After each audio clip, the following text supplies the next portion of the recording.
Армысыңарбы? Урматтуу мекендештер, коноктор, келгениңерге чоң рахмат. Ыраазычылдым. Эгер кыргызча ката болуп калса кечирип коюңуздар. Биз 92 жылдан бери Турцияда жашап жүрөбүз. Мен өзүм Турция 92 жылына келгем. Анча мынча толкундан атам. Мындай жок сүйлөгөндү жакшыраак сүйлөйм.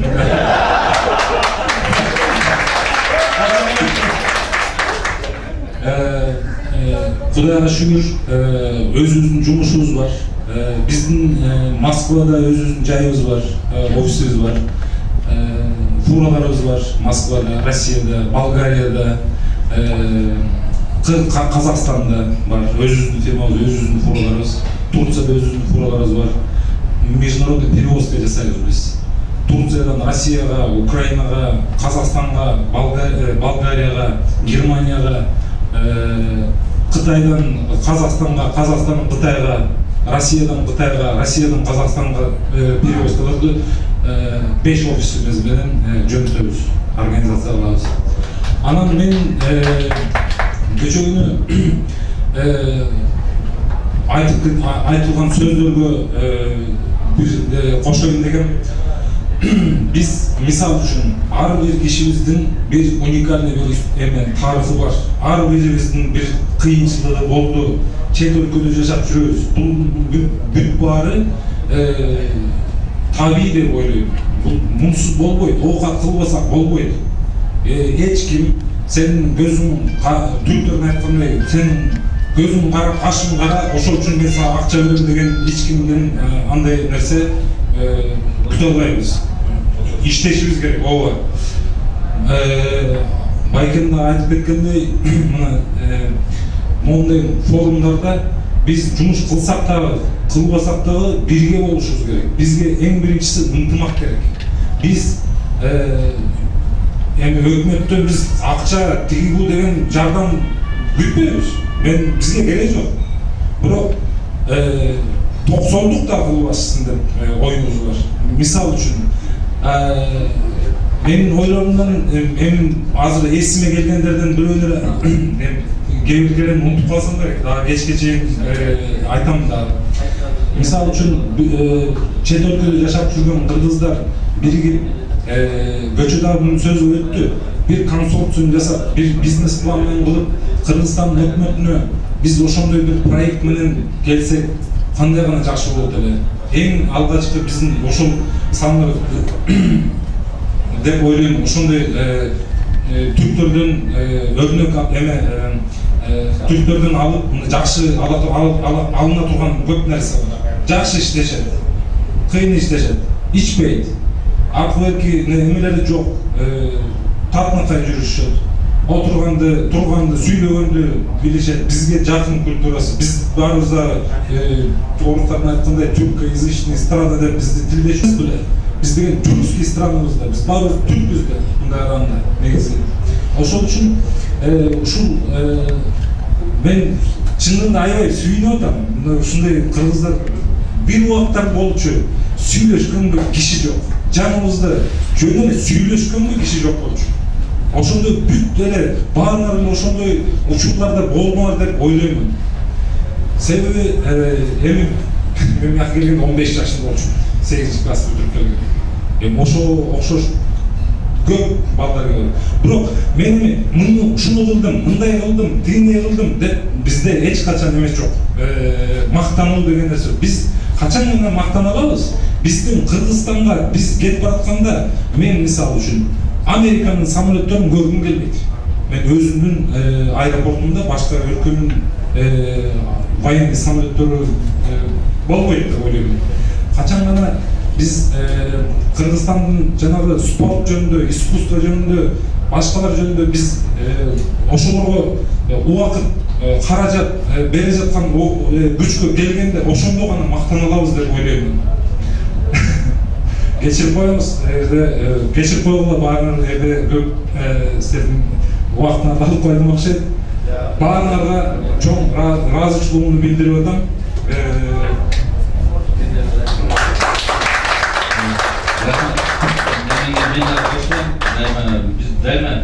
Biz эми айтып баягы Кыргызстан достук коомунун үстүндө таанышканыбыз менен бирок баары бир мекендештербиз.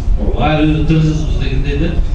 Анан мен жана өткөндө ушул эме боюнча айтылды да, бул баягы биз мына Ильяс мына Ильяс деле тили баягы түркчө эмет бараттыр, бурулуп бараттыр да. Мына бизге окшогон миллиондогон кыргыздар азыр мына чет жактарда иштеп баягы көчүп кетип, мына 10 жыл, 20 жылдан бери карай ар кайсы жакта салпактап жүрүп атабыз да. Бирок биз баягы өзүбүз мына эгерде бизди мына биздин балдарыбызда, биздин аталарыбызда, өзүбүздө керек болсо ар жакта 7 атабыз, андан ары 70 атабызда кыргыз деген кан агып турат да.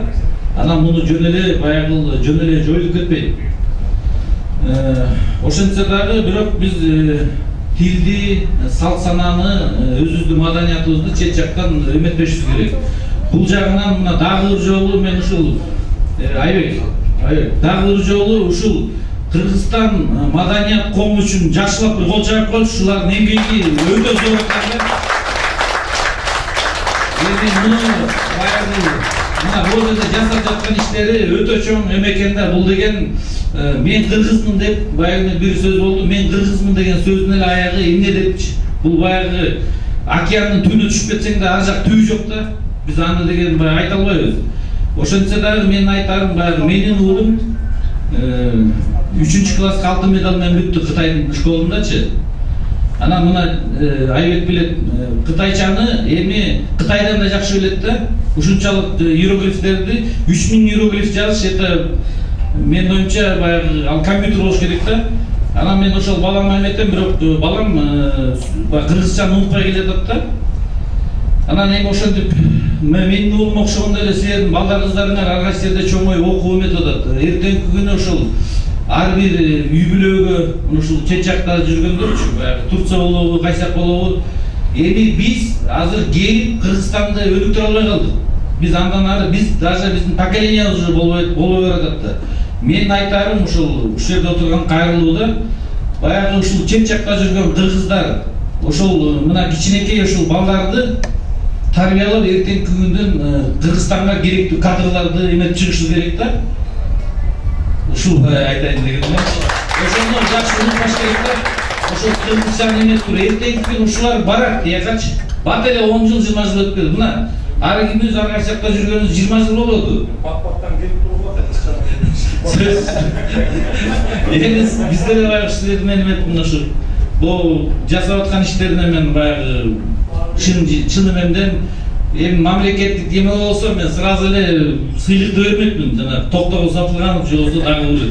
Муну ар кимиси эле алып атпайм. Мисалы канчалаган миллиондогон тиги саны бар сапаты жок доктор, профессорлордун баары эле жүрөт. Мына берсин бул жергечи. Филология же эмненин бирөөсүнүн илиминин немеси дегенчи.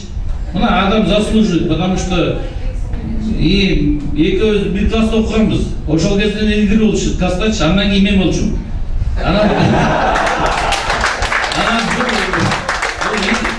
Мени баягы классташым мактап койгон кичине, бул идеолог да. Мен мунун артында турчумун, мунун идеологиясын кармакчы. Анан эми жылдар өткөндө баягы бул Турцияда жүрүп калды, мен Кытайда. Анан оюнда бар болчу ушул мунутан ашайын дегенчи. Мына эми Кудай буйрса ушунда ачылып, ушул ак эмеңерде отурабыз. Бүгүн жана боз үйдү көрүп эле аябай эметпей шаңданып кеттик барыбыз деңчи. Анан сырандай ак жол сиздердин эмеңиздерге. Иштериңиздерге.